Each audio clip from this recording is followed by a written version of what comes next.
આમ આદમી પાર્ટીના પૂર્વ નેતા રાઘવ ચડ્ડા સહિત જેટલા પણ લોકો ભારતીય જનતા પાર્ટીમાં જોડાયા છે ત્યારથી ક્યાંક ને ક્યાંક કોંગ્રેસ મેદાને આવ્યું છે અને કોંગ્રેસ દ્વારા સીધા જ એવા આક્ષેપો મૂકવામાં આવી રહ્યા છે કે ભારતીય જનતા પાર્ટી અને આમ આદમી પાર્ટી એક છે અને હવે આની અસર જે ત્યાંનું રાજકારણ ગરમાયું હતું એની જ અસર ગુજરાતમાં જોવા મળી રહી છે અને હવે આ સમગ્ર મામલે મેદાને આવ્યા છે અમિત ચાવડા। શું છે સમગ્ર વિષય, અમિત ચાવડાએ કયા આક્ષેપો કર્યા છે એ દરેક વિષયને લઈને વિગતે વાત કરીએ। નમસ્કાર, હું હંસિની અને તમે જોઈ રહ્યા છો નિર્ભય ન્યૂઝ।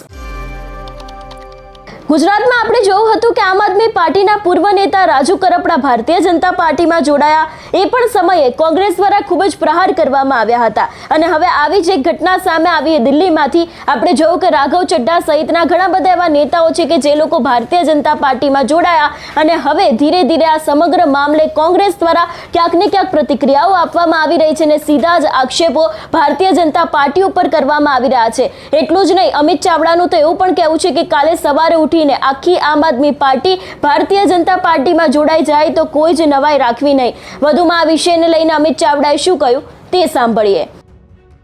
ગુજરાતમાં ભારતીય જનતા પાર્ટીનું કટકી કમિશન અને કમલમ નું જે આખું નેક્સસ છે એ ખુલ્લું પડી ગયું છે।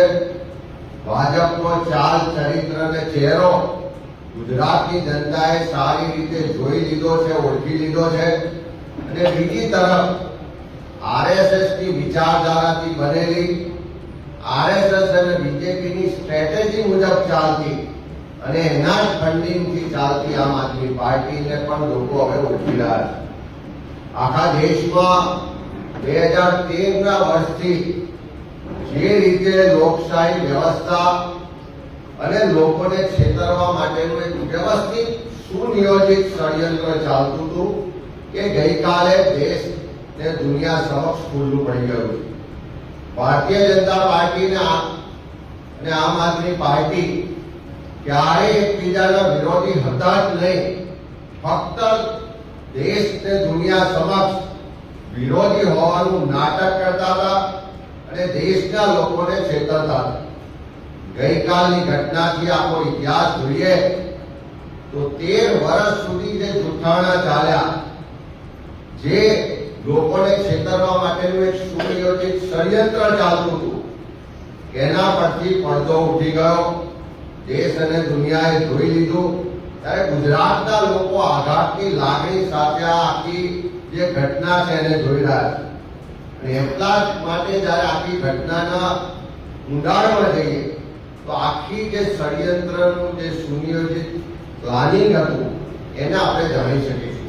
ગુજરાતમાં જે લોકશાહીની મજાક બનાવવામાં આવી રહી છે, જે લોકશાહીને કલંકિત કરવામાં આવી રહી છે, જે રીતે પ્રજાનો જનાદેશ, પ્રજાનો વિશ્વાસ કેળવી આખીને આખી પાર્ટી ભારતીય જનતા પાર્ટીમાં મર્જ થઈ જાય અને આરએસએસ બીજેપીનું જે બ્રેઇન ચાઇલ્ડ હતું, જે મુવમેન્ટ હતી, એમાંથી ઊભી થયેલી આમ આદમી પાર્ટી આખા દેશમાં આવનારા દિવસોમાં કદાચ એવું પણ બને કે અરવિંદ કેજરીવાલ સહિત આખી આમ આદમી પાર્ટી ભાજપમાં મર્જ થઈ જાય એવા સમાચાર આવે તો કોઈ આશ્ચર્યજનક નહીં હોય। એ દિવસો દૂર નથી કે જ્યારે આવું બની શકે। એક તરફ આજે સ્થાનિક સ્વરાજની ચૂંટણીનું મતદાન છે, ગુજરાતનું રાજકારણ ગરમાયું છે।